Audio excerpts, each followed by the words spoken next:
Well, welcome to my first podcast.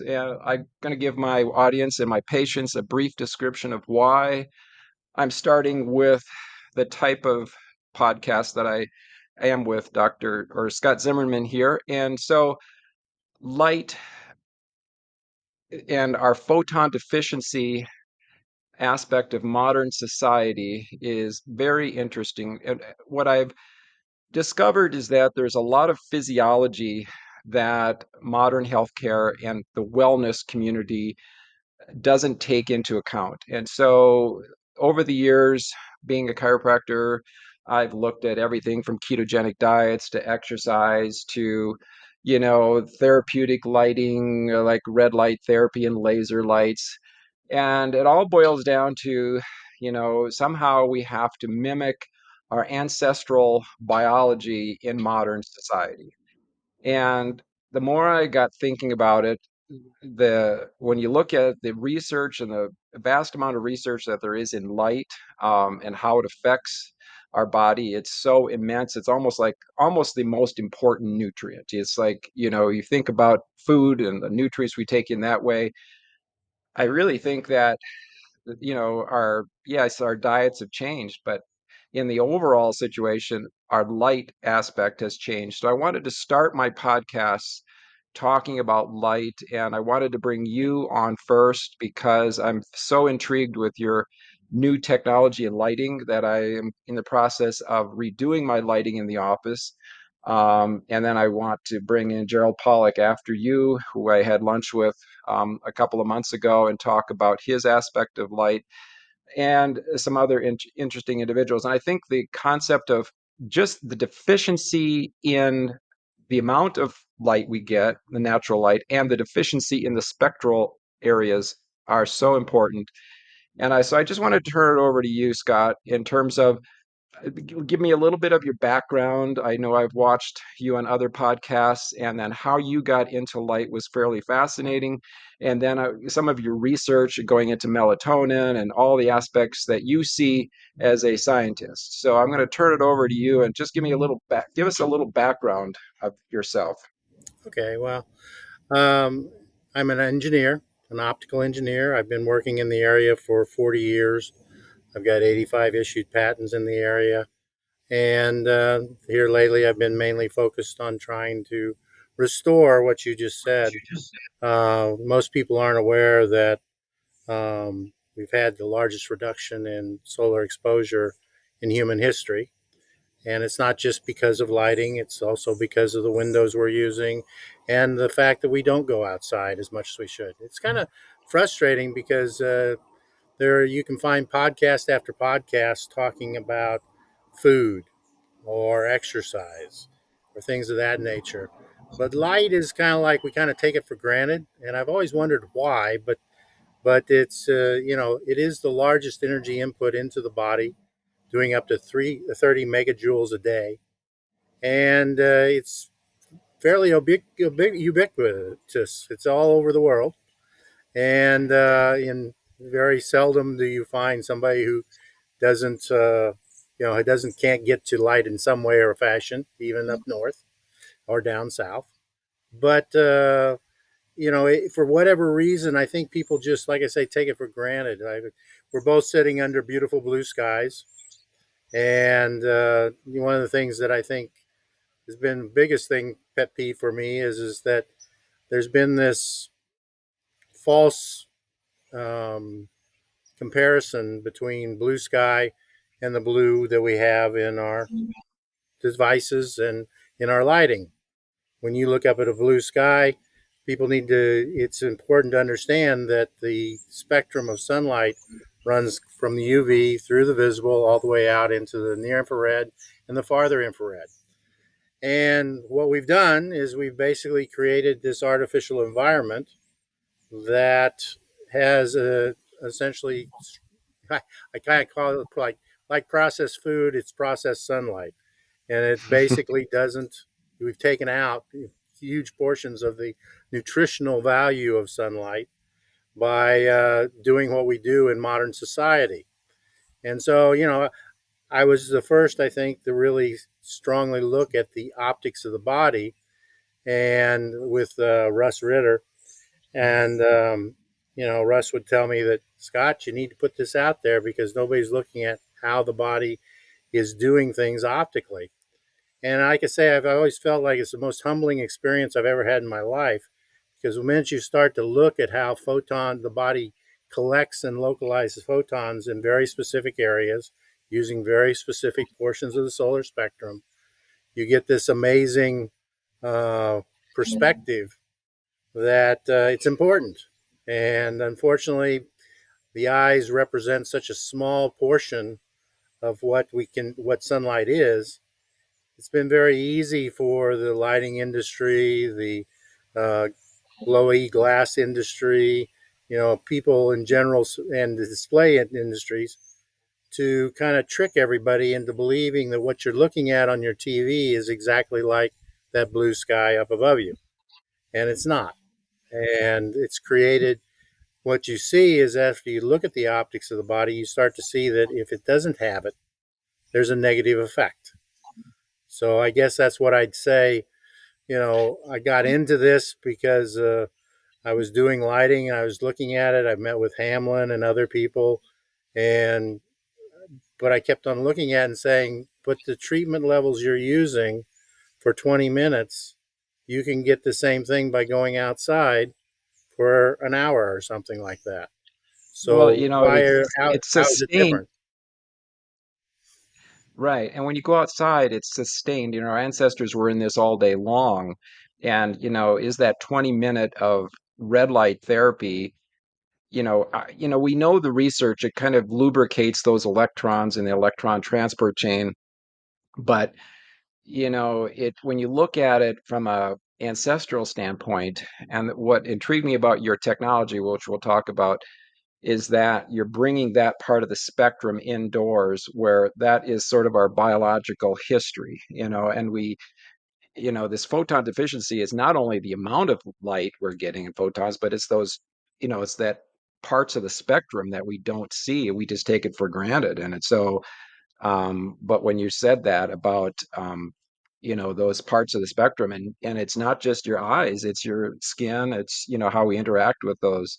But I'm sorry, keep on going. I didn't mean to No, interrupt no, you I there. mean, yeah, but I mean, I think that's exactly like I say with the blue sky. Everybody's down on blue, but they Yeah. don't understand that the blue sky is not blue. It's blue plus all the Mm-hmm. near infrared components that runs out to microns. And Right.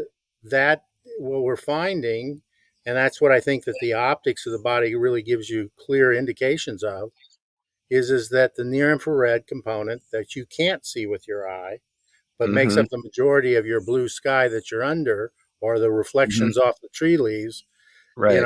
is an important component in making it so that you and I can live for 100 years under a blue sky at intensity levels much higher than you'll ever get out of a cell phone or out of a Mm-hmm. TV. You know, it may be out of time sync because Right. we're doing it at night, but it's the purpose of the near infrared is to essentially protect us and to enhance our ability to maximize our chance of survival during the day and even into the night. And unfortunately, we've gotten kind of locked into thinking that everything is a circadian something. And I don't disagree with circadian. I have no. It's a wish that the body take it. It's a good thing. We need to be able to sleep. We need to be able to wake.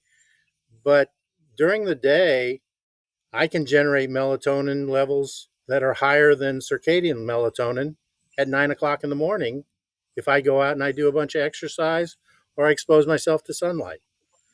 Tell us So, about that. You really did a lot of research in, yeah, and this is all new because everybody in the melatonin sphere, and I've always disagreed with taking exogenous melatonin, because everybody, at panacea for sleep. But you've really delved into how red light and exercise stimulates subcutaneous melatonin, and I think that is just not well known. And melatonin being such an important hormone, if you could go into that a little bit, I'd love to hear that. well, I mean, it really relates back to Russ. Russ has been working in melatonin for 40 years. He has 100,000 citations. I mean, probably one of the most scientifically oriented people I've ever met, in that he's not trying to make a bunch of money selling melatonin or whatever, you know. Hmm. And I was lucky enough to write a couple of papers with him. And he's been making the point that melatonin is produced throughout the body.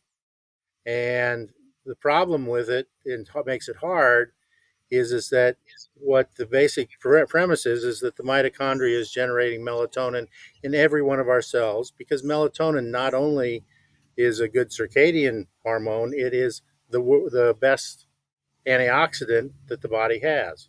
So when the cells are sitting there locally generating a lot of stress, generating a lot of reactive oxygen species, there the premise is that there it's making melatonin. Now, in our second paper, we actually, I think, definitively proved that.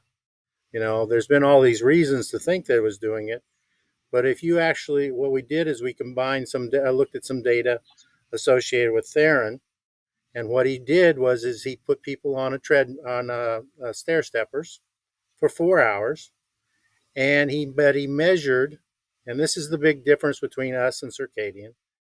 He measured on a 10-minute to 15-minute time interval the melatonin level in the blood while they were doing the exercise. Bear in mind, most circadian, they get you to calm down, sit in a dark room, measure your melatonin, then you have to go away and come back and go back. And it's I liken it to you have a ball in your hand, you take a picture, throw the ball up in the air, catch the ball, take another picture, and say nothing's there. Well, it turns out that when you measure during transient events, stressors like exercise, like sun exposure, like cold water immersion, you find that the hormones don't behave the same way. You know, the Hmm. typical lore from circadian is that They're, they're melatonin's pulsed out. low in the morning, high at night. Cortisol's Hmm. high in the morning, low at night. Hmm. And Hmm. you can get set up a condition where you don't have stress, where you can actually measure it that way. And it's very, it's good data. It is kind of like the wish of the body that this is what happens. But the Right. minute I Right. do something, even make love, the bottom line is that your hormones are responding to change in reactive oxygen species. And so if you Hmm. look at Theron's data, 9 o'clock in the morning, he starts somebody on a treadmill measuring melatonin. You see it spikes up to 200 picograms per milliliter in about 10 to 20 minutes. Stays there on a steady state until you actually stop exercising. Then it drops back down to baseline, almost zero. Now, that runs counter to anything that you hear from the circadian people. And Hmm. it doesn't mean they're wrong. It just means that when we're outside, we are getting constantly bumped up in our melatonin by what we're doing. And that in turn it's kind of like this huge reservoir. You think about how many mitochondria there are in the body. There's trillions. And if all those are generating a little bit of reactive melatonin to get them to behave, because one of the things I think that comes out of the work is that you have to really look at the body as having two types of control systems. It has a systemic Hmm. control system, and it Hmm. has a local control system. Hmm. For a lot of things, a lot of the stressors that are part of life, you can't wait. Those cells can't wait for a systemic response, and even then, a systemic response may be inappropriate. Hmm. If you look at a simple sunburn, you know, how thin a line can it be? Well, there's a huge difference between the cells that were exposed to sun and the ones weren't, Right. and that is being dealt with on a local level, not on a systemic level. And that's where I think a lot of the difference in what we're trying to do, because Let we're me ask trying you to a question. go. Let me ask you a question because the melatonin story is fascinating because melatonin, especially even during COVID, it was learned that melatonin has tremendous immune modulating effects, and it is very anti-inflammatory. It seems to prevent sepsis. It was used actually as a therapeutic, dose for a lot of people during COVID, but it kind of helped people understand the importance of it. So the circadian people all thought of it in terms of just sleep awake cycles. But, you said it's a counterbalance to cortisol. And, our modern life is filled with emotional stressors, but we don't have the physical stressors that would go along with it ancestrally. So, do you feel like melatonin being pulsed out through exercise was more of our ancestral way to deal with the combination of stressors, and the fact that that's probably one of the reasons exercise shows so many benefits, even though it is a big stressor on the body, is the actual melatonin that's produced at that time. Would you say that that's an accurate statement? Yeah, but I'd look at it more in a slightly different manner. In that I'd say that, I mean, at the same time that you do exercise, you get a cortisol spike, and Right, cortisol goes up dramatically, and it's a good thing because it makes you alert. It redirects right. energy usage. It's very important. Cortisol high for a long time is a really bad thing. What the data shows from Theron and also from sweat data from Gao and others and Zhu is that when we do exercise, both cortisol and melatonin go up together at Mm-hmm. very high levels. And it's really what I say is that what we really need the biomarker that's more important is the ratio of melatonin to cortisol. Because once you start looking at it that way, all of a sudden you see that melatonin, because what happens when what the data that we have, Theron showed that melatonin stayed up, and then only after the exercise does it start to fall off about 30 minutes. The Gao Mm-hmm. data that he used off of sweat during exercise showed that the cortisol level goes up, but then within 10, 20 minutes, it starts to drop. Now, cortisol is Mm-hmm. very important, but cortisol that runs rampant is really bad. So what it appears based on the data is that melatonin, the body is designed to bring melatonin up with cortisol. And we do know that ACTH is suppressed by melatonin, which then tends to suppress. So it's kind of like a feedback loop.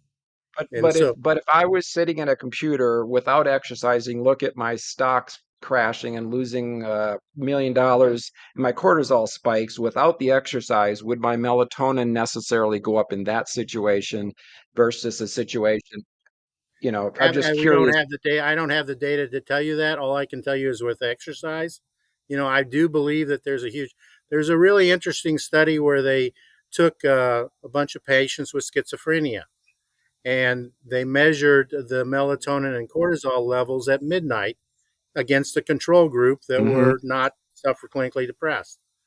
And there was a 5x Hmm. difference where it showed that melatonin was dropped off, cortisol was increased in those people at midnight when melatonin was supposed to be the dominant situation.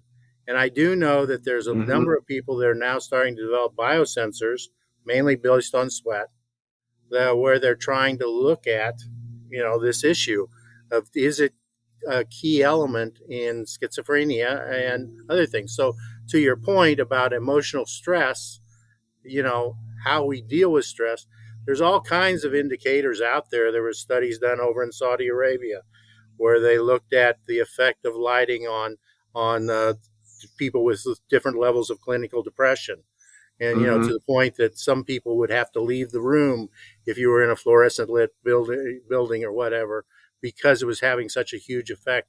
So the hormones are getting flipped, and I think that's one thing that people don't appreciate is that it's not that we took away, we did a substitution. We used to be outdoors getting it from all directions, and that was the norm. Now we're in a situation where we've knocked it down by 10, 100, even 1,000x what we get in a particular day, and that is altering the hormones. And I keep on And the saying that. and that red light is so important for that melatonin production. And, we just don't have the data. It sounds like there's a tremendous amount of research that could be looked at in whether, the ancestral was the exercise and the red light combined with the cortisol. And sorry about that, you take the exercise and the red light out of the equation.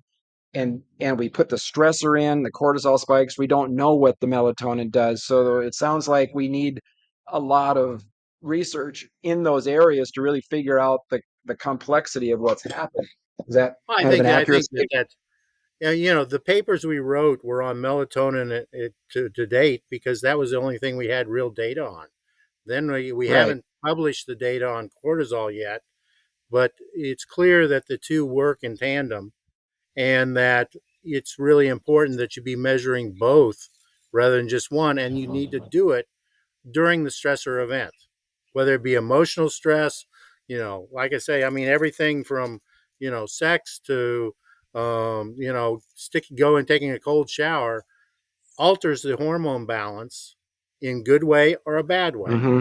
Unfortunately, if you Mm-hmm. look at the data from Ray, the main thing that happens when we're looking at it, spending time under LED lighting is that it tends to pump up the cortisol side of the equation.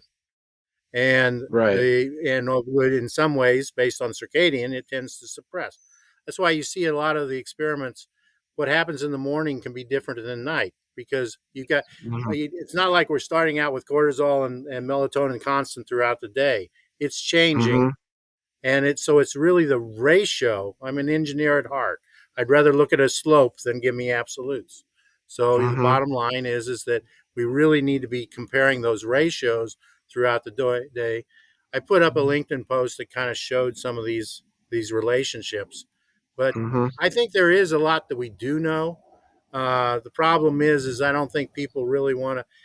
One of the things that happens in science or in innovation or discovery is people get on a bandwagon and it's hard to get them off a bandwagon and think about outside the box. You know, I don't disagree with circadian. I don't disagree with blue light blockers. I don't have any problem with those. I'm just saying that there's this whole area, this huge amount of, of spectrum that we could be using, and is all we're doing is putting back and replacing what was a substitution that is really bad. And being an optical engineer, I think that really is what got me going the most. You know, children are most susceptible to these effects because they're physically smaller. So light, the percentage of cells that are being impacted is much higher in children and than it is in an adult. You got almost 100% of their cells being impacted by what we took away. And And it, especially when you think about how hormones are changing in children, it really, to me, is kind of a scary thing. And it also kind of explains. I mean, everybody wants to say, oh, this generation, this, that, whatever. I'm not so sure that we aren't setting them up for failure. And especially now with the DOE mandating that we get rid of all the near infrared in all our lighting, and force children to be underneath that kind of lighting and in those kind of buildings where near infrared is not allowed in by the window treatments.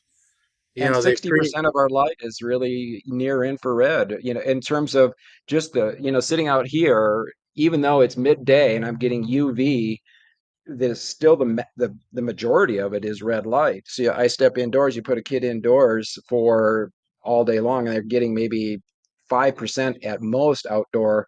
And that's a huge ancestral difference in spectral loss. And knowing how much that infrared part of the spectrum drives mitochondrial efficiency, I look at it as free energy, and so it drives all these metabolic pathways. And then if you look at the UV spectrum, and you just brought up hormones, when you start looking at UVA in terms of its signaling to all of our hormones, we've got an epidemic of testosterone deficiencies, and then you look at vitamin D deficiencies with UVB. You got these two parts of these extremely important spectrums, and these kids, they probably lost 99% of the dosage of those parts of the spectrum, and then we wonder why. I mean, I can't prove it, but it makes common sense. And so, sorry to keep interrupting you, but I go off on Well, those thoughts. the thing that's I've been lucky enough to work some with Bob Fosbury and Glenn Jeffrey. And to your point, Glenn's been sitting there, he's exposing certain areas of the back.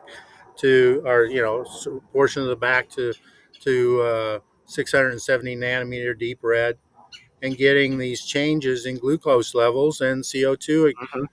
emissions, and which clearly indicate that the mitochondria, the ATP production, is more efficient under those conditions. And it's Hmm. what's amazing is he does it in a small area, and before long, the entire body systemically is responding.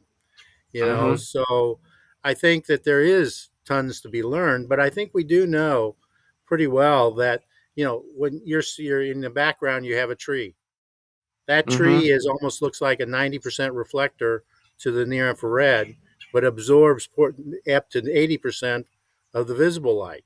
So it's like Hmm. nature has this set of sunglasses where it's always Right. shifting, and thing. The exact same thing happens to the fetus within a womb. The outer mother's skin basically blocks the blues and the greens and the shorter wavelengths at the initial part of the pregnancy as the pregnancy progresses. But the near infrared, even at the start of the pregnancy, is going in and bouncing around, and it turns out that the amniotic fluid has its peak transmission in the near infrared. So you basically have this little integrating sphere with the fetus inside it, wrapped surrounded by fluid. The photons are bouncing around, making it uniform. As the pregnancy progresses, the woman's skin starts to stretch. As it stretches, it tends to open up the spectrum that the fetus is exposed to. And to your point, how does that affect things, basic things like testosterone, like eye development? I mean, this all started to a great extent based on the myopia epidemic, where we're Hmm. having so much trouble with kids having nearsight, which eventually can Right. lead to other things that are worse as they get to die. Hmm. And over and over again, I make this comment, and it probably will make tick some people off, but I have yet to see a single artificial lighting application that hasn't translated into some kind of negative health effect. If you Hmm. look at the International Space Station, they took all their blood from the astronauts. Those that had been up there 6 months to a year were seeing all Hmm. kinds of mitochondrial damage. The Hmm. submariners up down, going down for 60 days in our submarines are having this exposed to artificial light 100%. They're having illnesses. Same thing Hmm. with some of the stealth vessels. They took out all the portholes. Now they're having Hmm. similar effects. You have night shift issues. You have people Hmm. that are in nursing homes. There's never been, I mean, as much as the marketing likes to play up LEDs as being Hmm. something healthy, Right. it's never translated into health. Right. I would expect a technology to try and at least make things as good, if not better, than what, Hmm. and that's the real crux of the matter is. And unfortunately, when the DOE passed the new 120 lumen per watt rule, they basically Hmm. said, forget all that. That's not important. Right. And Right. that's what really frustrates me right now is that I, I say And this kind they of didn't listen half-hearted. to you. They didn't listen to you, did they? Well, it wasn't just me. If you look at the Yeah. comments that went out, the public comments, some of the leading technical people in the lighting industry said, "Hey, what about circadian? Hey, what about the near infrared component?" They were Right. trying to get them to see, and that's why it's kind of a joke when the government comes in and starts talking about supporting small business innovation. They don't even they get in the way more than they help. And this is one of those cases where Hmm. we're the only U.S. manufacturer of Edison screw bases in the country. In the U.S. Everything else they farmed out to China or to some other places. And you'd think that we'd be like a poster child, that they'd come along and help. In reality, they're basically shutting us down in 4 years, because they don't understand basic biology. So anyway, that's Yeah, my and it's that's my sad because soapbox for today. it, well, unfortunately, I think politics, it's more important for them to please the political side of the spectrum than it is to, and there's not enough. Part of the reason I want to do this on lighting is because, you can make an argument that diet plays a role in longevity, but it's not very strong. I mean, you can go any place in the world, and some people eat vegetarian, some people eat carnivore, some people, and for the most part, if you they live fairly similar. But the one area that makes a huge difference in there's some research papers out recently, Sundquist out of Europe recently showed that all cause mortality has an inverse relationship to the amount of sunlight you receive over the course of your lifetime. And now there was a paper published that showed even UV light, the more UV light you get over the course of your lifetime, the the less all cause mortality, and I keep telling you to use sunscreen and all and stay out of all these spectrums. But in reality, that probably has the largest case to make in terms of longevity, just getting people outdoors and in sunlight. And I'm not talking Well, that you have to get burned, but just getting outdoors. So, unfortunately, yeah, and the sad part about it is that I think research in universities, and that's where I was talking to with Dr. Pollack, which we can talk about in a moment.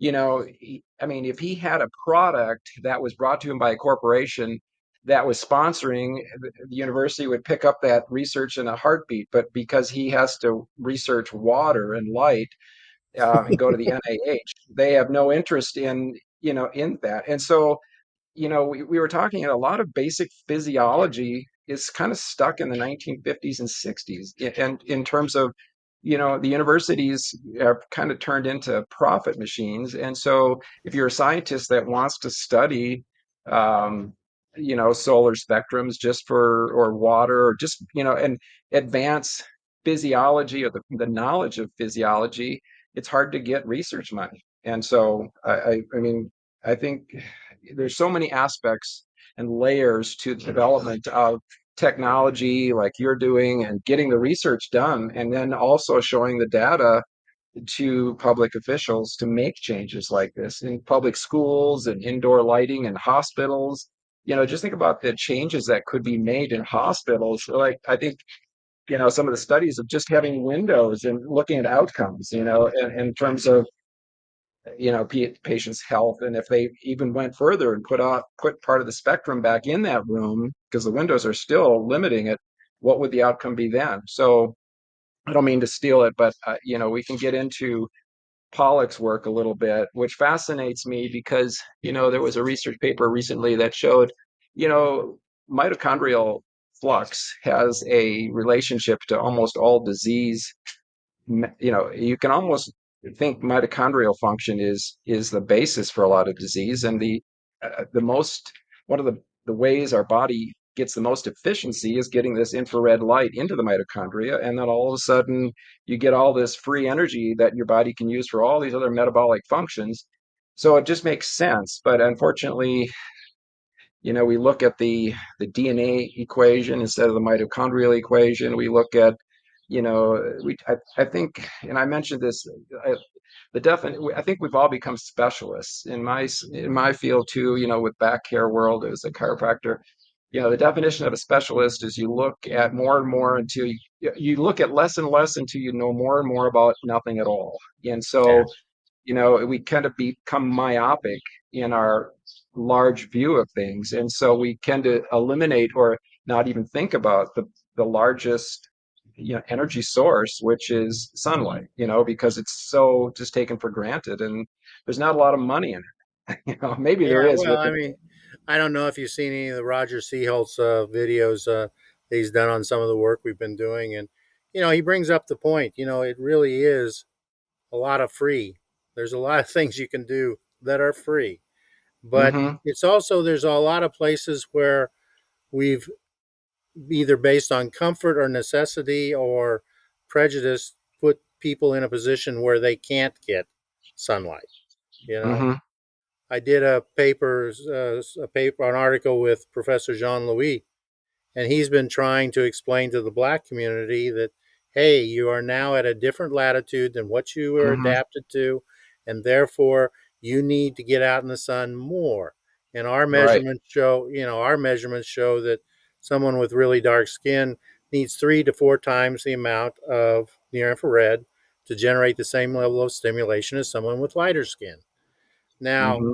that's even worse when you think about most of the, or not most, but large areas of the rural or the urban populations centers, the black community has less trees, has less Hmm. chance to go out and be in sunlight safely, and Right. there's a lot of different things. In fact, I would argue that the DOE's mandates are discriminating against certain portions of the population. If you look at children, Absolutely. as I said, they need more, they are much more in tune to what's going on. Women have a higher tendency to respond to near infrared than men because they have thinner skin, physically thinner skin with less collagen. Hmm.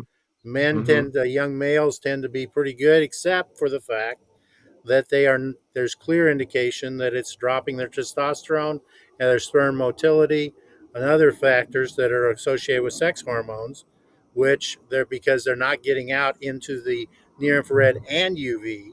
Because what we've been able to show is that it's clear that the near infrared, or at least the shortwave infrared, is part and parcel of actually improving the efficiency of our ability to generate vitamin D, steroids, sex Hmm. hormones. You know, it's all being together. We always like to, as scientists, we always like to do a reductionist approach. We want one variable, we're going to change that variable, and therefore, that'll give us a clear result. The body has to do everything simultaneously. It is dealing with thousands of different of equations, simultaneous equations at once, and it is amazing. As Bob says, life is about increasing complexity. As Hmm. we adapt and evolve and get better and better, we become much more complex. And Right. the idea that you can go and take out some huge portion of the solar spectrum on either end is just ludicrous. I mean, it's not even good science. So, I Well, mean, we I'd just went say that. through, Say what? sorry, we just went through this, and during the COVID epidemic, I was showing papers. The Black community was much more susceptible to higher rates of complications. um, and they were all blaming it on poverty. And I said, no, your vitamin D level is low. And it's much easier for a white Anglo-European to move south than it is for an equatorial person to move north.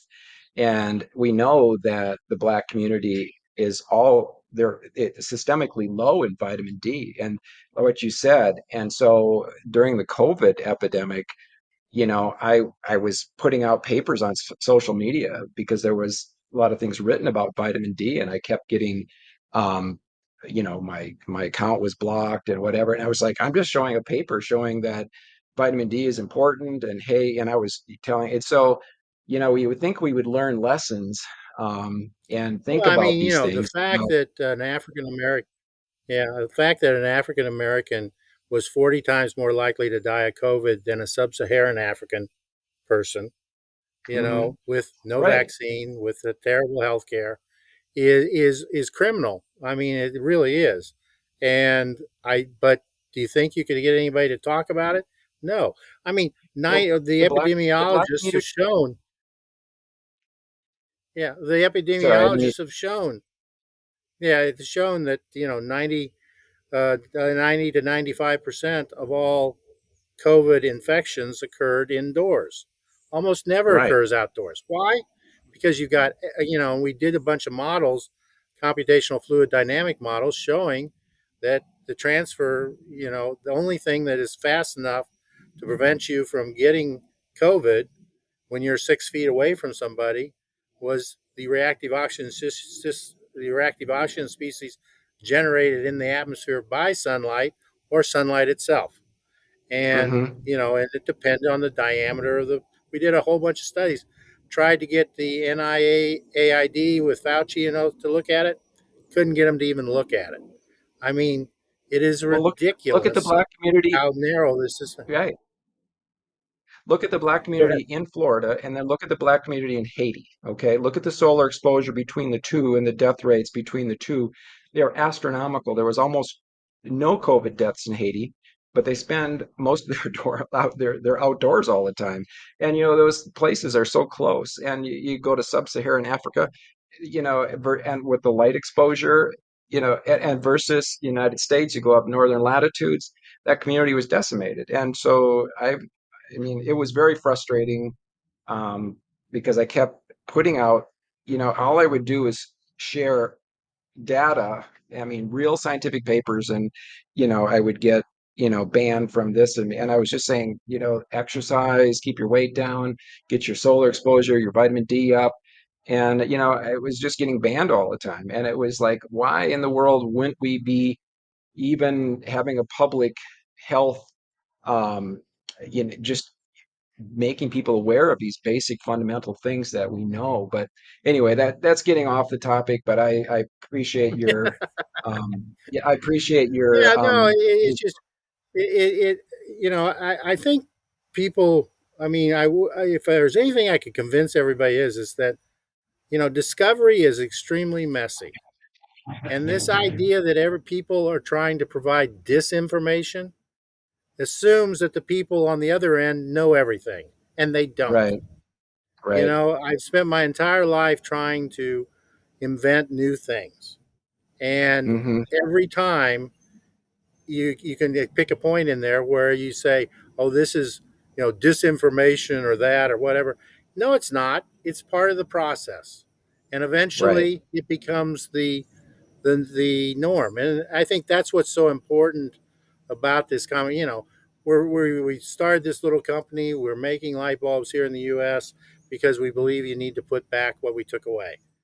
And part of that process, I just would refuse to do it until we started doing some of the science that behind it. And one thing I can do is optics. And once you do that optics, you get this very strong sense that this is all supposed to play together. And if you take it away, you're going to screw things up. And that's what's coming out of all this data.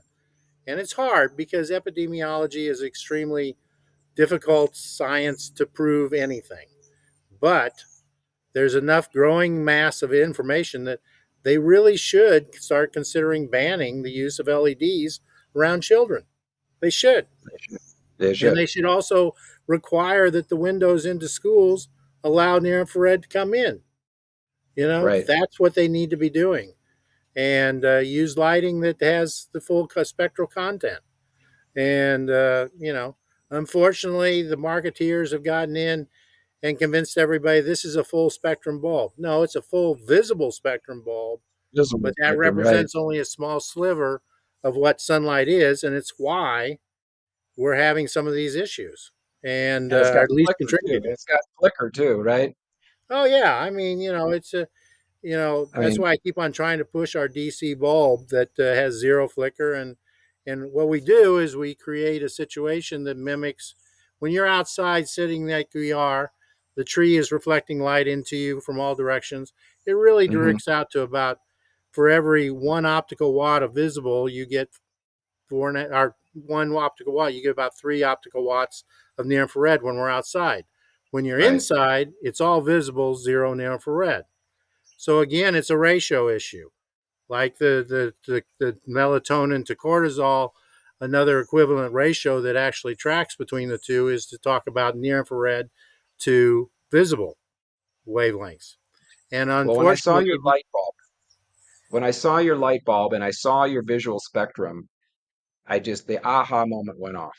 It was like, wow, this is something that is what because I've been looking at that, changing my lighting for years. And that's the reason I have you on, because when I first saw your spectral analysis and I saw that it went out to 3000 nanometers, and I knew that this was missing because I couldn't get this in any other lighting.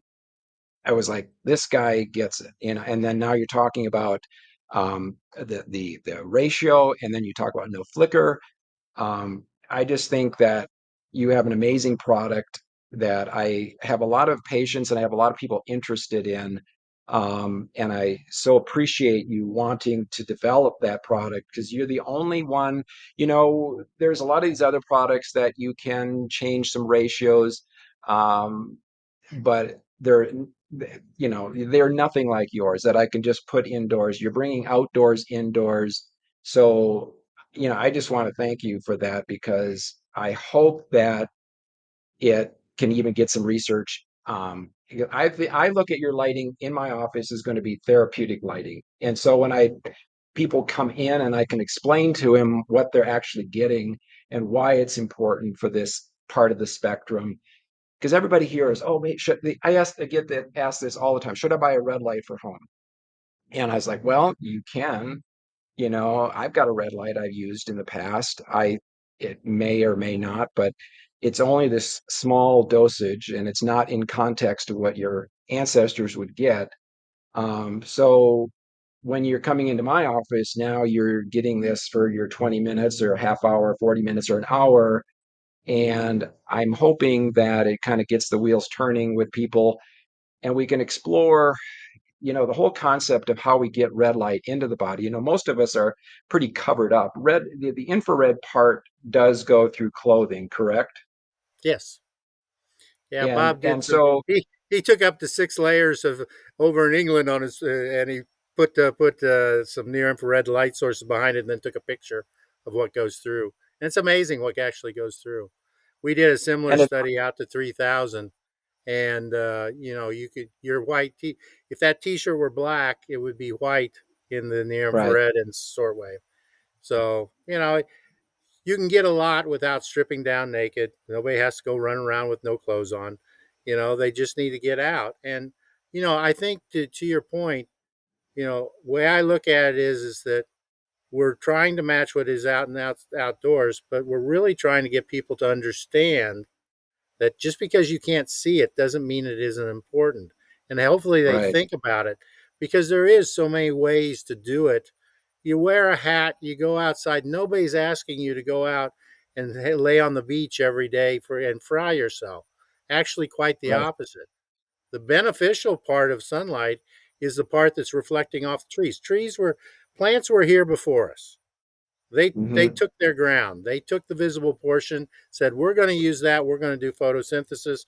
We're going to absorb it, kick out some of the green because we don't need it for some of the chlorophyll spectrum.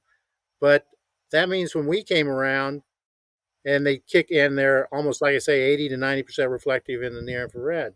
When we came around, the real light was around us. I mean, you have to Hmm. think about it in solid angle type thing. When you're walking outside under direct sunlight, you got an intense amount of light photons coming in, but they're highly collimated and they're going in one direction, and there's one sun, that you're having to Hmm. deal with.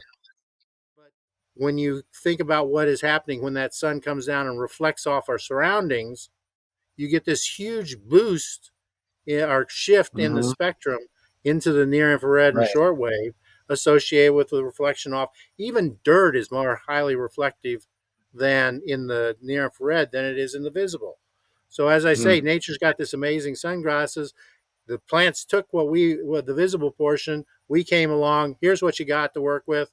The body developed around that situation, and so I It's think like it's we're just the almost most elegant like we're solution. always feeding off each other's waste product. They're emitting oxygen, which is their waste product. We're Yeah, using it. We're emitting CO2, which is our waste product, and they're using it. So it's like this yin yang thing.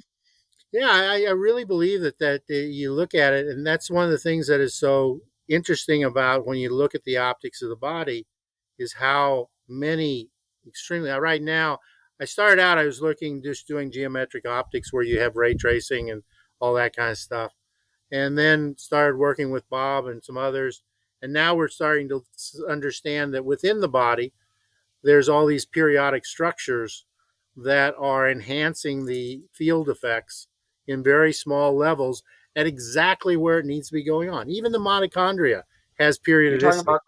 You're talking about chromophores and the aromatic amino acids that are chromophores and the No, absorbed like no, actually, melanin and no, actually, what it is that there's no doubt that there's absorbers like chromophores that are thing, and there is some structure involved with that. What I'm saying is if you go and look at places, various things within the body, you'll see that there is an index of refraction change in these oh, structures, and mm-hmm, that literally is we're barely what actually causes allows us to do the internet. And mm-hmm, if you make these amazing gratings or filters that only, and I guess you could even call them antennas, but they're Mm-hmm. basically taking light and changing where it's localized on a scale of hundreds of nanometers in the body. Mm-hmm. And it's Mm-hmm. what the plants do to in order to actually create high efficiency photosynthesis. It appears that the body's doing similar things, and I won't get off into the weeds on it, but it's just Are the you, you're most talking about changing? fascinating You're talking thing. about change. And You're talking about talk about changing what? energy states at the. Are you talking about changing energy states at the like a subatomic level? You know, that sort of thing in terms of No, no, it's really the just photo. it's really just optics, Okay. wave optics, and like I say, when like in your if you want to have a telecommunication link, you have a Mm-hmm. fiber, and you have the very finely spaced index changes Mm-hmm. in the fiber, and that Mm-hmm. allows you to separate out certain wavelengths to go Mm-hmm. here or go there. Yeah. Okay, and that's happening within your body. I mean, I just am continually almost amused at how the body has been there for a million years. We just didn't know it was doing it, and now that we Right. think we're getting so stinking smart, all of a sudden you go back and you look at it and you say, "Oh, I guess they've been doing that for a while." It's the same kind of effect you get from a butterfly wing or the color off of a blue jay. Mm-hmm. All you have to have are these periodic structures in that are different refractive index, and Mm-hmm. you can separate blue from green, and so many of the Mm-hmm. parts of nature are using just simple structures, these, and they're on nanometer scales that Mm-hmm. are actually doing something and changing the direction of where light is going and Right. localizing it in photosynthesis. Literally, the structure itself is putting certain wavelengths where the chlorophyll really is, and not where it's not. So it's absolutely humbling in a lot of Well, ways. you know, the fascinating thing when I had lunch with Dr. Pollock is that, you know, he demonstrated through his research about how red light creates this exclusion zone water, and that it's way out, it's the you go all the way out to 3,000 nanometers, and how that the body takes that water and brings that red light into the cell, uses it for efficiency in the mitochondria. And what amazed me is that he showed that it's what maintains the negative charge inside the cell. And I looked at him and I said, "You're saying that it's the red light that maintains the negative charge inside the cell, and it's not the sodium potassium pump." And he said, "You're exactly right." And I said, "You can go into a physiology textbook." And this is part of the reason that I like doing these things, because we're trying to bring out concepts. You can go into any physiology textbooks that's written yesterday, and they say the negative charge inside the cell is all the sodium potassium pump. There's not a thing about red light, infrared light getting deep into the body doing this. And I said, "So you're saying that that is all wrong?" And he looked at me and he said, "Yes." And I laughed and I said, "Man," I said, that's such a fundamental paradigm shift. And I said, and I never asked him, I said, "So if you are deficient in red light," this is what I want to ask him, "if you're deficient in red light, according to your theory, it is then the sodium potassium pump," because they say that it uses 60% of the cellular energy just to maintain that negative charge. And it never made sense. Even way back in undergraduate school, when I was taking physiology, why would the body devise something that took 60% of its available energy just to maintain this voltage gradient in the cell? Because there's just so much we don't know. And I just thought it was fascinating that red light could be the true source of maintaining that negative charge and the true source of maintaining the efficiency of your body's ability. If you free up all this free energy, because red light is basically lubrication inside your electron transport chain, those are fundamental changes in physiology. And we take it out, you go to seminars on laser and understanding, oh, if you point this red light laser, it's going to make these cells work so much better. But if we think about it in the larger context, like what you're doing, and every day, putting this red light into our bodies, what type of magnitude of effect, of just not wasting our energy producing these negative charges in our cells, not, the cellular efficiency of producing ATP that can be used for your immune system instead of just the other things. So if you want to just expound on it, because I know that we've talked about Gerald Pollack's work, and you know, I think he's just a fascinating, brilliant guy, and like you said, he gets really bad press because and I chuckled because I agree with you that the word exclusions, easy water, is probably not the best water for the scientific community, but it's all based on, I think, Gilbert Ling's work back in the 50s that he just took, because even scientists can't understand that, his work, but he really did a good job. And his lab, demonstrated all this stuff. So if you give me your thoughts on his work and how it dovetails with yours a little bit. Well, I mean, like I agree with you totally. I thought he was crucified for, trying to show that there's more to it than what now. Now all of a sudden it's well, it's bound water or it's some other kind of term other than easy water.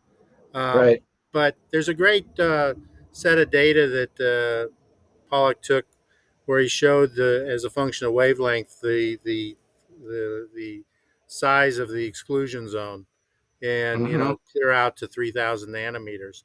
And I've always wanted Right. them to rerun that data and then see that. But it's clear that water. I mean, in everything I'm doing, the optical model of the body is, you have to remember that it's, you have this little lipid, bilayer lipid, that's got a refractive index of maybe 1.4, and then there's a whole bunch of water inside the cell, and then there's a whole bunch of water outside the cell.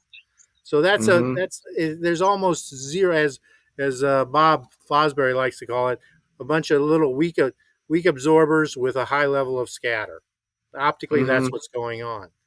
The Mm-hmm. exact amount, the effect of the water is optical. I'm sure it's also, as Gerald Pollock has to say, there's also clear indication that I can change the wall potential on a cell simply by Mm-hmm. exposing it to light, and doing Mm-hmm. that at a kilohertz type rate, out of Mm-hmm. Dr. Professor Light's work up in Mm-hmm.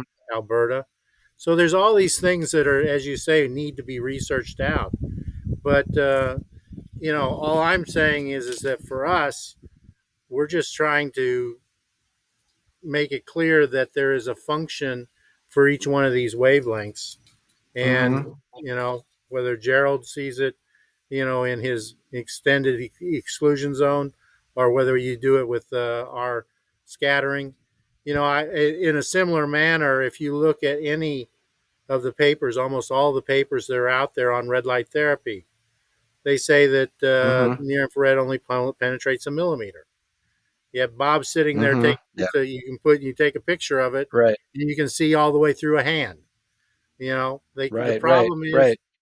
the problem is they are making a measurement the wrong way. You can't Right. just walk out there, take a sheep's head, shine a laser at it, put a detector on the inside. That's not a valid measurement. It Mm-hmm. doesn't tell you anything, because you're not taking into account all the scatter that's going on in the experiment. Right. Right. And they really need to start thinking about the body as, when we're out walking around, that it is a collector. Mm-hmm. It's Like Bob bringing. says, it's an antenna, right? Yeah, yeah, but Yeah. more importantly, optically, you take a you know you take and just look at it from the standpoint of light is coming in from all directions from our surroundings. The body is designed to collect that and localize that in the gray matter of your brain, in your retina, in the womb, in the blood vessels. That's what its function is. And Mm-hmm. so it's not, everybody likes to talk about a solar collector. It's really a Mm-hmm. photochemical collector. It's Process. Yeah. Yeah. It's actually designed not so much. It's not like we're, you know, the people will get mad at me, but you know, it's not like I'm trying to say that the body is generating electricity, all this other. It probably is, but that's not what I'm trying to talk about. I'm just saying Right. all the photochemical processes. It's like, you know, first year of chemistry. You're sitting there, okay, I want to increase the reaction rate of this particular Mm-hmm. reaction. What do? I heat it up.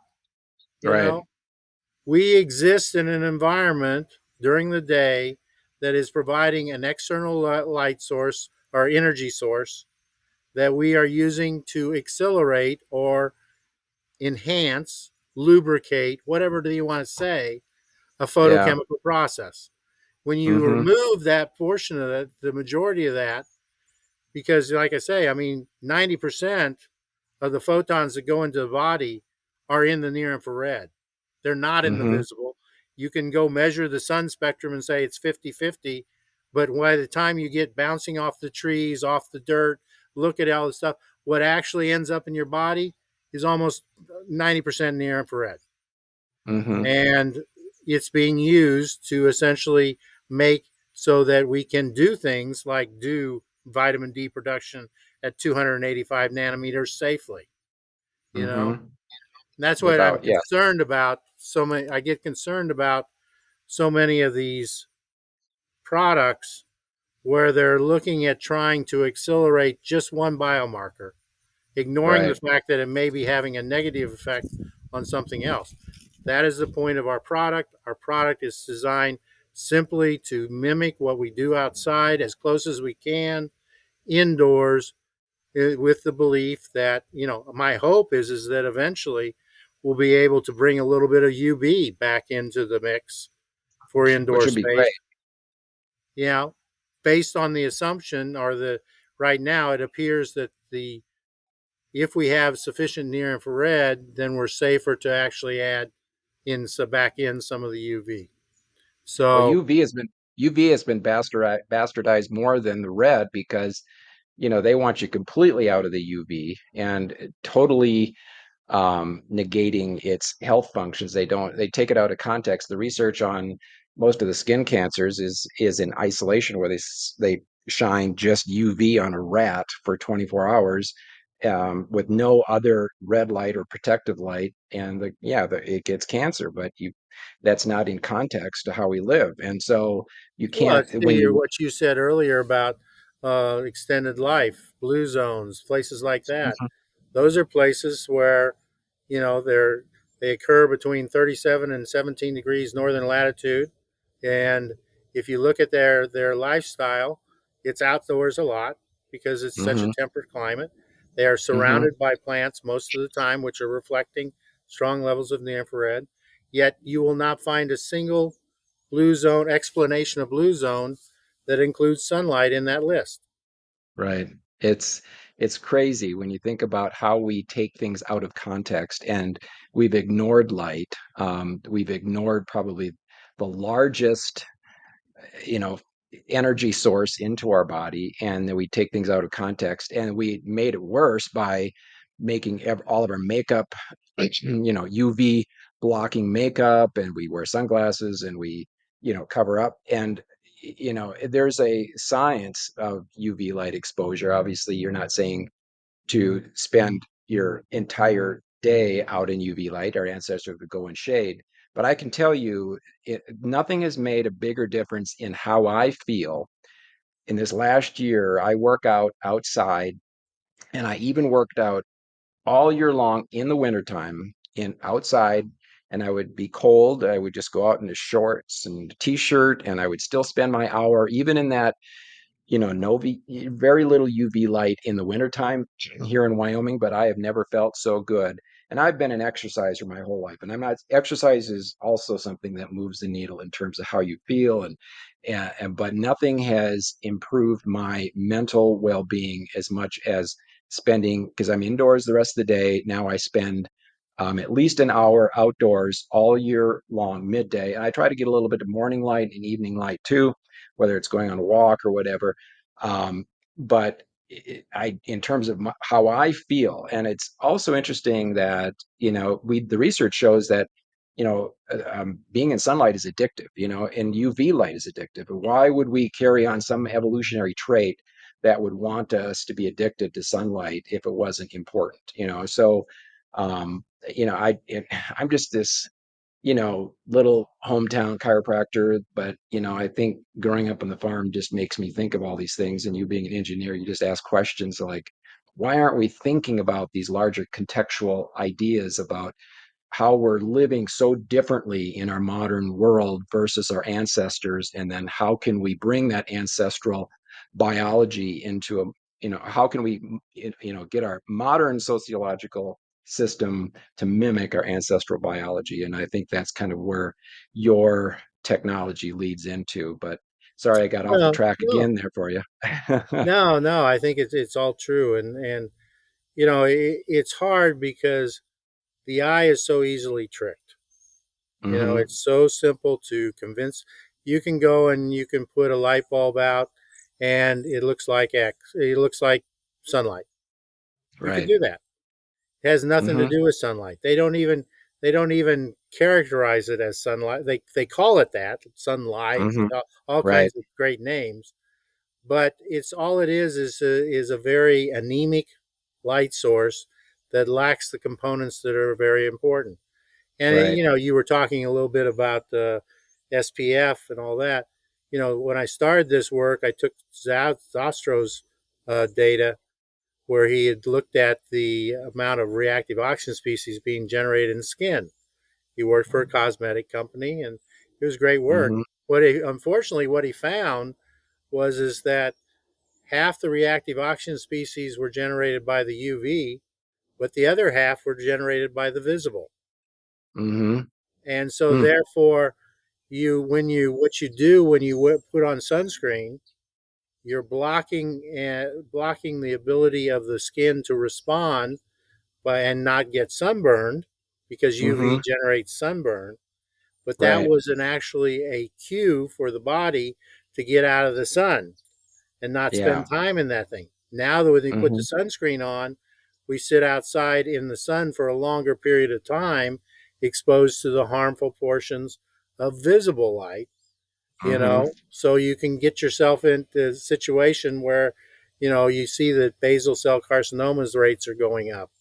And, the point is that if you don't, and then most sunscreens also block in the near infrared, but Right. the only real solution is to do what would be called blackface, because a Hmm. person with dark skin has almost zero chance of Right. getting any of those particular skin cancers, but they are extremely difficult for them to generate enough vitamin D. So the Right. fact that they put SPF in all makeups actually discriminates against the black population, black women, and And causes yeah, them to have lower and lower vitamin D levels, is what it appears. well, it So, discriminates yeah, against all. Yeah. Um, there's just not an education of how to use sun exposure with common sense. And, you and I grew up on the farm, and you know, it's interesting is that, never in human history have we stayed out of the sun more, but melanoma is still going up, and even all these other skin cancers. So it doesn't make any sense that our photo exposure is so minimal now, but it's still all these cancer rates are going up. At melanoma patients, almost have 100% of them have vitamin D deficiency. Well, the major way you make vitamin D is through UV exposure. How does that work that all these people with melanoma have no vitamin D, and yet so there's so many contextual things that don't make any sense. And just getting into your comments about the spectral loss. It always amazes me. It's just as somebody, that simple guy, just asking simple questions. This doesn't make any sense. And then you look at the cancer rates. It's very well established that the more sunlight you get, the less cancer you get. So, and heart disease and all these other things. So, you know, looking at this broader picture, It's a That's why I started with you and sunlight. And a simple thing that we can do is add that red light. I mean, just get outside for one. But what you've developed is fascinating. Is there any other topics that you'd like to just talk about before we end this podcast? Um, you Well, I guess the problem I see is that, as I said, the body assumes it's exposed to a predominantly near infrared source, a single one.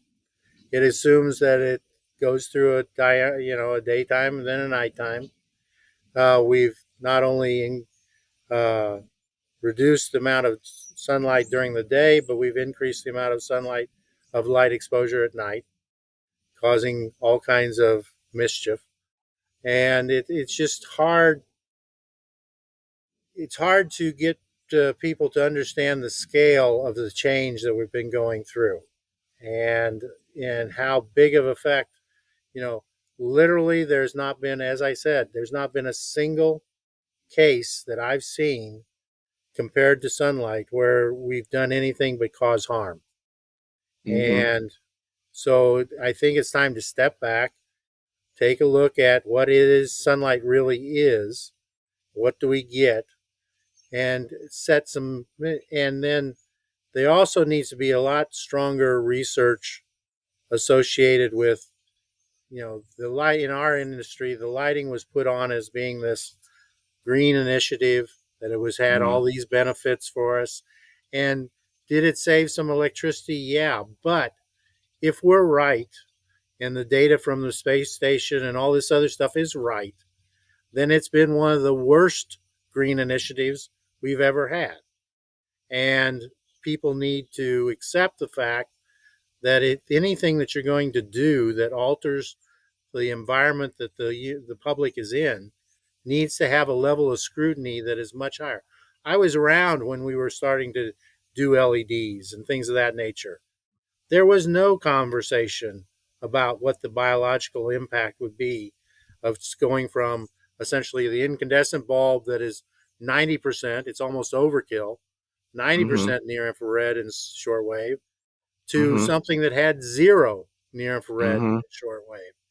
And that's wrong. I mean, everybody wants to save the planet, but if you kill off the people in the process of doing it, it's not doing a whole heck of a lot of good. Man, how much And, energy does it take to put somebody in the hospital and treat all these diseases? I mean, that's going to be way more massive. And we've had this explosion of chronic disease since, you know, 50 years ago. And, so we just keep moving in that direction. And we don't even realize that probably or possibly this lack of photo exposure. You threw out some numbers of the photo um, density or the total photon we would get living outdoors versus inside. Can you just throw out those numbers again? I just thought that was amazing. well, the easiest way is just look at it from the total dose, or the total input that you get in a day is 303 up to 30 megajoules. When you go inside, you're looking at 100 to 1,000x lower levels. And, that's it. Compared to shade, we're about 100x, 10 to 100x indoors hmm versus outdoors. So, you can go out, you can figure that in photons, you can figure that in a lot of different what joules, or hmm whatever. So, 30 megajoules per day is a lot of energy. and, It's and a lot. It and is. the idea that the body would not take advantage of that energy is just wrong.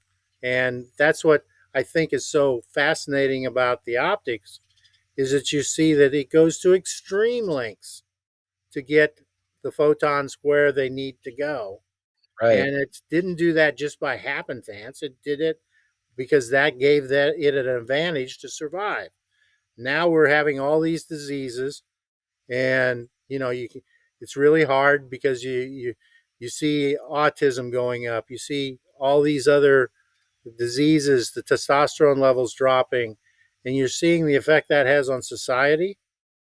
That is hmm a huge impact, not just in energy cost, but just in human cost.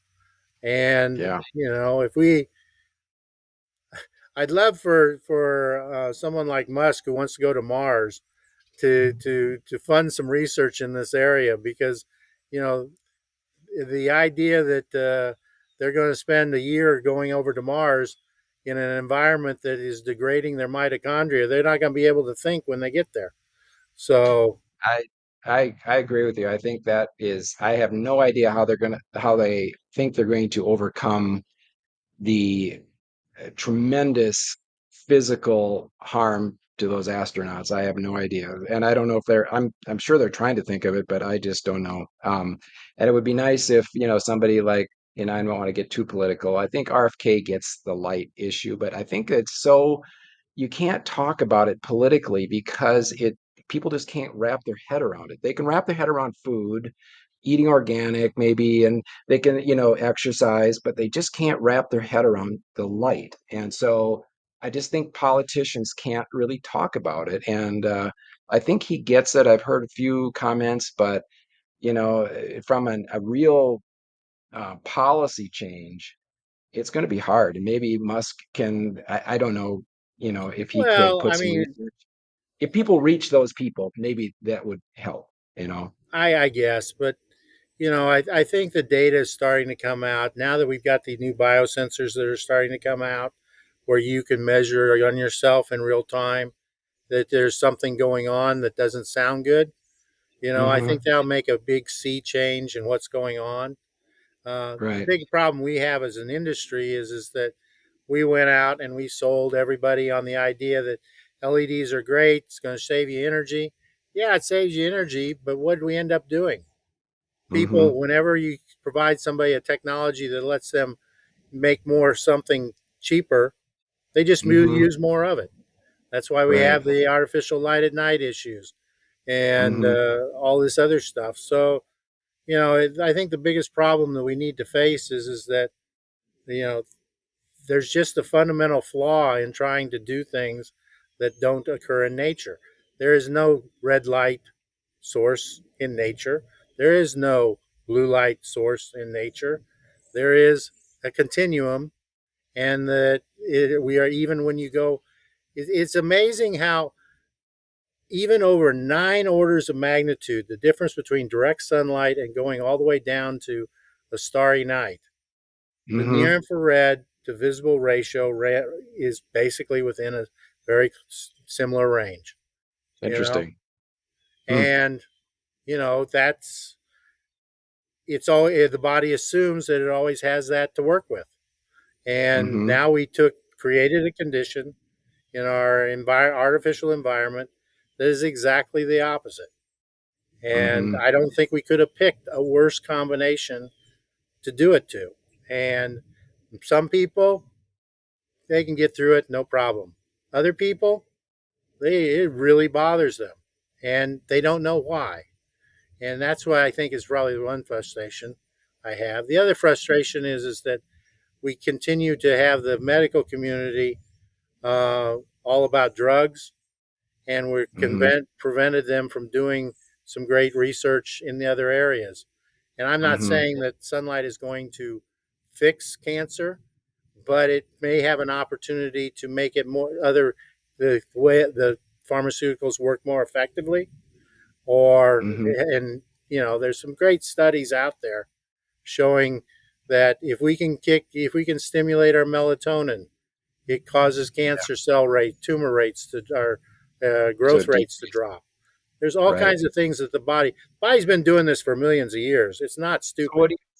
there's no, I don't know of any studies out there. There are some doctors that think you can megadose um, melatonin exogenously for these effects of helping prevent cancer and treat cancer. I just don't think the data is out there. What do you think about taking melatonin exogenously? I've always been against it only because I always think taking something that the body makes naturally is probably not a good idea because there's a feedback loop always and you're taking it out of context. And so, what are your thoughts on that since you've studied melatonin? I don't take melatonin. I know Russ takes a lot of it and believes in it. I'm like you. I believe that there's other ways, especially once you saw the data associated with exercise or Yeah. cold water or things like that. There's so many Right. things you could do that are less aggressive. And I think there's Mm-hmm. also a big problem with a lot of the melatonin that's out there is not being controlled as far as its quality. Yeah. And would hate to. I'm much more interested in getting people. I look at our product as mainly just being a tool, and part of Mm-hmm. the function of that tool is to not only provide you with the near infrared component, but also to convince you to go outside. You know, Mm-hmm. I say we're kind of one of the worst marketers because the first thing we telling our customers is that, you can do best by first going outside more. You know, put a hat on, don't get, Right. don't burn yourself, but just get outside, go for a walk, and enjoy nature because that's the best balance that you can possibly get. And Right. um, and it's free, Well, I always tell but people, start with sleep, start with exercise, get outside, just the basics things first, So we tend to jump to the other things first. But anyway, I'm sorry I interrupted you there. no, but I mean, I just think that, you know, my biggest concern is right now with children is that their exposure level to uh, stressors that cause cortisol spiking or cortisol Hmm. increases is way out is much larger than any of the melatonin effects Hmm. and I'm just concerned that we're creating because the problem with cortisol is once you start pumping it up, then dopamine comes in and convince you that it's a really great thing. I mean, the Hmm. the mafia figured out a long time ago that when you go into a casino, there should be a bunch of flashing lights, a bunch of Right. noise, and a bunch of alcohol. You know, Right. now we've convinced ourselves that we should do that in everybody's home by having these Hmm. TVs. And, a lot of these TVs are getting to the point that they are the major light source at night, at least, Right. in a lot of rooms because they're big, they put out a lot of light, they have high contrast, they're flashing. And what's their function? Their function is to lock us in. So Right. you don't do any exercise. B, your kids are essentially getting their cortisol boost for the day and nothing to bring it down. So like when we watch TV, we watch it with one of our some of our lights around it. That's what we do. I When I'm Hmm. at a desk at the computer, we have one of our desk lamps sitting there. You know, Right. that's it, and it's putting it. We put out 4.5 optical watts of near infrared and 1.5 Hmm. optical watts of visible, 3 to 1. That's because of the kids, because of the black community. That's what we do. Right. And Well, yeah, yeah, I've got your lights on my office, and they're on. I can't wait to put them all over my office, because it's going to give me that therapeutic dose all day long. And I think we've changed our cortisol dopamine hits to light exposure. It's like junk food at night. It's like well, that's how isn't it we get our. amazing how kids lock into it? The TV people Oh, have gotten it down to a science. You oh can't get a yeah, kid to break loose from a TV unless you know. I have a new granddaughter, and that's one of the rules. Is whenever she comes in, all the TVs go off. So, yeah, um, yeah. It's a very addicting thing, and when you get away from it and you don't take the dosage of blue light, and like my screens are more black, lit, and I try to keep everything off as much as possible. But when I go into a building now, like go into Walmart or a church or whatever it is that is filled with really intense artificial lighting, because I'm so not used to it, or somebody shows me their phone or their computer, it's like, wow, it's almost like I'm so or sensitized to not seeing that I'm so aware of it now. But people get desensitized, and I think that it's not even a thought process. And if their hormonal imbalance in the middle of the night is off and they're looking for a hit, it's easy to turn on that computer, and or it's as easy as to get in the fridge and you know get some junk food. And so it's just a it's an yeah, well, interesting. I there was this really interesting study where they took cocaine addicts and Mm-hmm.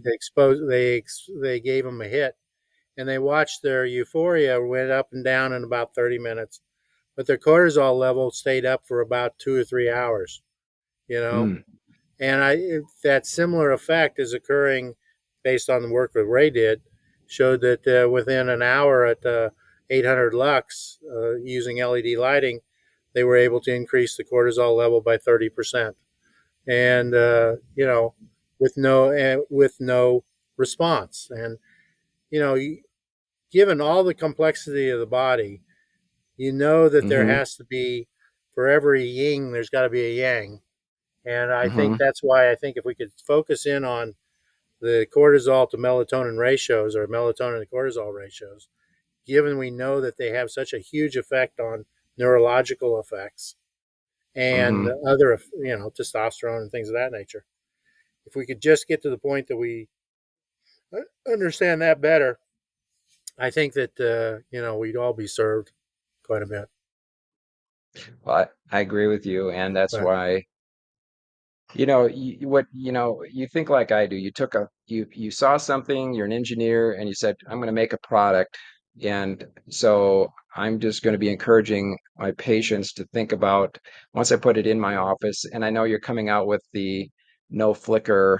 Just give me a little brief explanation of your technology because in terms of AC to DC and no flicker, things like that before we end, so that these people can understand, there's more to it than just the infrared part of the spectrum.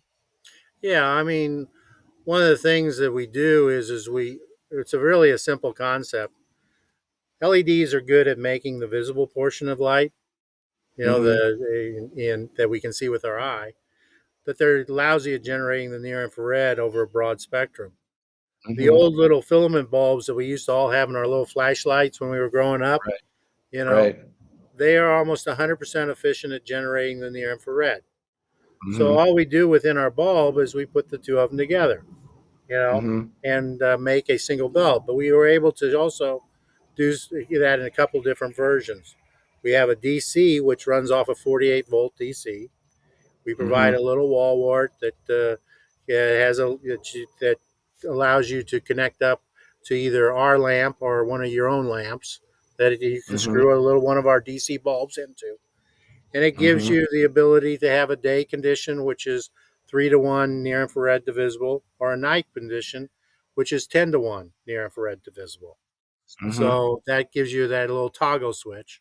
The AC, we Hmm. had so many people that wanted an AC version that they could just screw in. So we made a Right. version. It has the same kind of, it has a lot of benefits, but I never was happy with the flicker level at high intensity.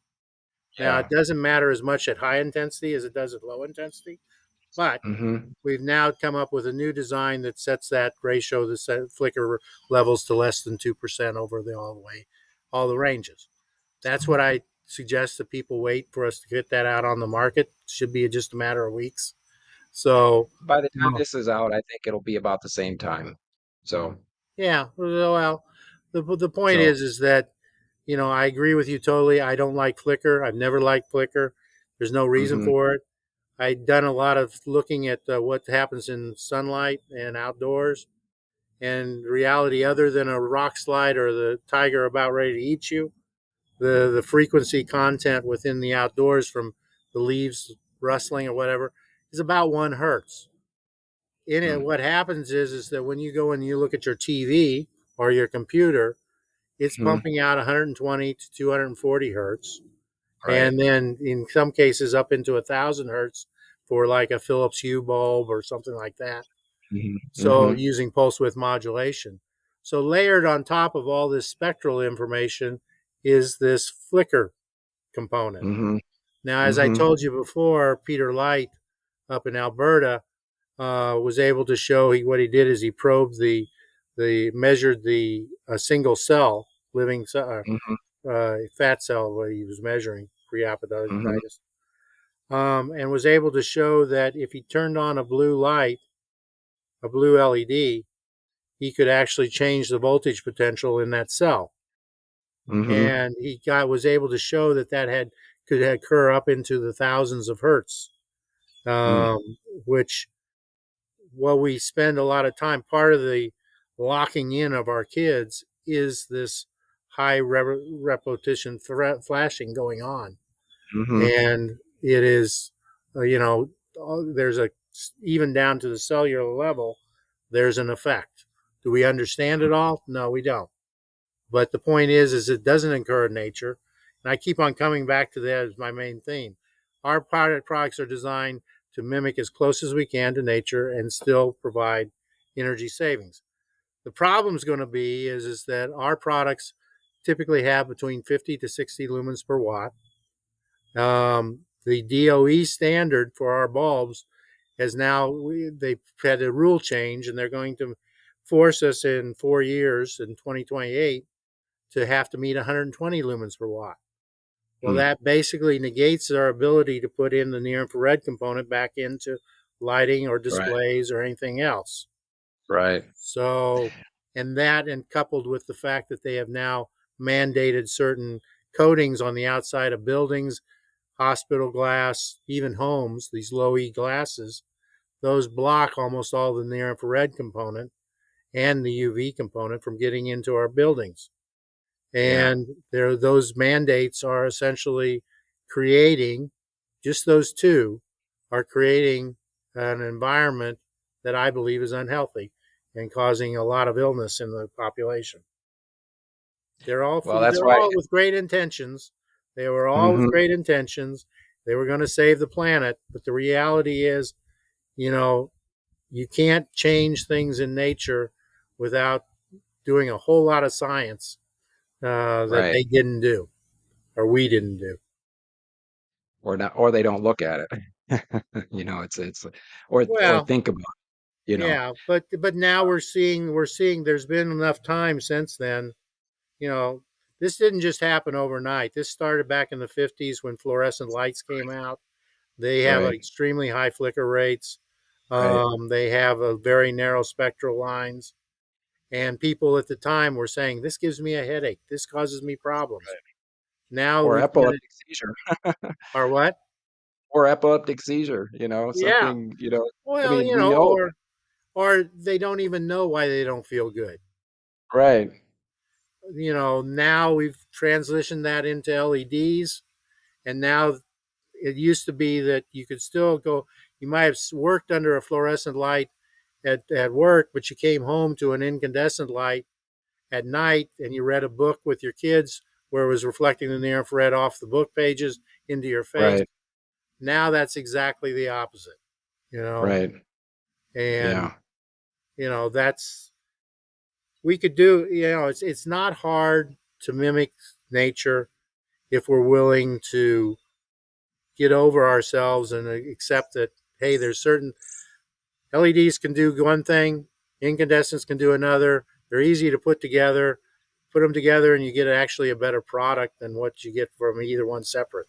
So, Well, hopefully we can get some policy changes before that takes an effect. You got 4 years, and if we can get some people in there that understand light, keep the data going, and that's why I appreciate what you've done so much, because you've taken it out of the theoretical realm and put it into the practical realm, and you don't see that a lot. And so, I well, just want to. you know, for me, if I'm going to make a product, I have to believe in it. And I do Right. not believe that this will solve all your problems. I just believe it's better than what you No. got, and what you got is harmful. So, I agree, and I'll probably leave it with that. Scott, you still there? Yeah, I'm here. Can you hear me? Can you see me? Oops, did I lose you? Did I lose you? Hello? Are you there? Oops, I think I just lost you. Well, I think I'll have to leave it with that then.